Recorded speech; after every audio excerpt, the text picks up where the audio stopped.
We back. I told you guys I had 3 videos lined up. It's the Boxing Links, your boy CJ Goodfellow. Y'all know what it is.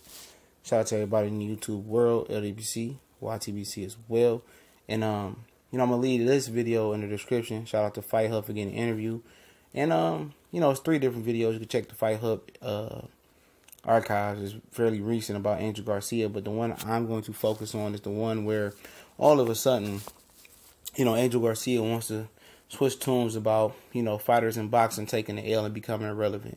He says they need to become more like the MMA and his guys in MMA with 10 losses that still can do the late night show and do the commercials.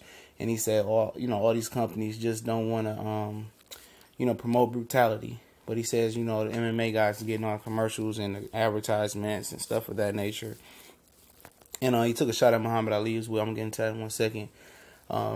He's talking about the biasness on the boxing telecast, how we'll start there where he says the boxing analysts are responsible for swaying the crowd, basically. And says that he used Sugar Ray Leonard as an example, saying that in the Lamont Peterson fight, how he was basically favoring Lamont Peterson, everything he threw or landed versus Danny Garcia, and amplifying it and swaying the fans' bias towards Lamont Peterson for winning that fight. And then he says, Sugar Ray Leonard said, big right by Peterson. And then he said, what about them 3 left hooks by Danny Garcia?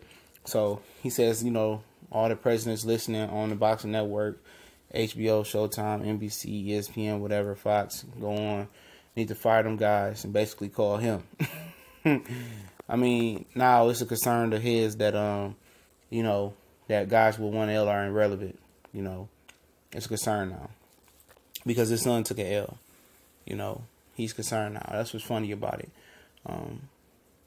When Danny Garcia was undefeated, it wasn't none of that coming out of his mouth. But now that, karma has smacked him in his face, he's dealing with it now. He's dealing with Danny being irrelevant. He's dealing with Danny, taking adversity, taking shots, and still not getting his credit. They basically back to ground zero in the boxing world. And what it means is when they was coming up, nobody respected them. Nobody took Danny Garcia serious. Because he wasn't good anywhere. He wasn't fast. He wasn't hitting as hard as everybody. It was nothing that stood out. He was just a guy that did everything good, and nothing really bad. And he moved up. He got success and blew up. And basically, he let it go to his head. He lost to Keith Thurman. And a lot of people say he lost to Peterson, Herrera, Ashley Theopan back in the day. And now that he finally tasted the Robitussin, tasted his own medicine, now they dealing with it. They dealing with, not being able to be call the shots and be in a position of power like they was at 140 at one point in time. And in another video, he said, you look at the archives and find this one, he says that Danny Garcia is the 3rd cash cow in boxing behind Floyd Mayweather and Manny Pacquiao. I said, where? I said, what about Canelo Alvarez? You know what I'm saying? And that's the reason why I thought, Keith Thurman was going to come back and fight him first, which we don't know still, because Danny Garcia is probably the most lucrative welterweight other than Pacquiao. And well, at least in the PBC circuit, because, he making money, he's a name. It's probably a bigger name than Keith and Earl just because what he did at 140. But that's quickly going to change. If they wanted another chance to be in stardom and be on top, they should have took the Earl Spence fight. And they just mad that people won't respect Danny Garcia because he's moving like Mayweather, Cotto, Marquez, Pacquiao, but he don't have a resume of those guys. So everybody just wants to jump the line and they want to move like those guys. They want to pick their shots, but you didn't earn it though. You was the guy at 140, so you moved at 147. Don't mean that clout translates. And Terrence Crawford is finding that out as well. Just because you was the best at 140, when you come to 147, don't mean you get to cut the line and go straight for the champion. Danny Garcia had to work up and fight the champion as well and Keith Thurman. He lost. So you got to build yourself back up. You got to take the Earl Spence fight. You got to take the Sean Porter fights. But they don't want to do that.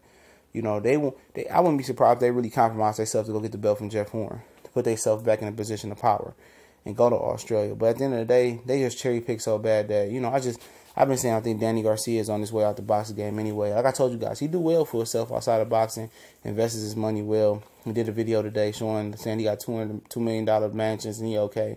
And that means he just hear y'all guys talking about him and saying how irrelevant he is and how broke he is and his net worth for only saying $1 million, which the net worth don't mean anything because they don't know what you really got and what you really holding or assets you really got. That's, could be in somebody else's name or could just be on the lowdown all the business deals you got behind the scenes. But Angel Garcia did, talk about Muhammad Ali and really I think he offended some people saying that how can Ali be a, basically, I'm paraphrasing here. He said in an interview that at the end of the interview, that I'm about to link to the description, he says, how can Muhammad Ali be a star over here in America when he didn't fight in war? He didn't fight in a war. So why do Americans basically praise him? That's what he said. And I said, that's one of the most ignorant statements that I heard.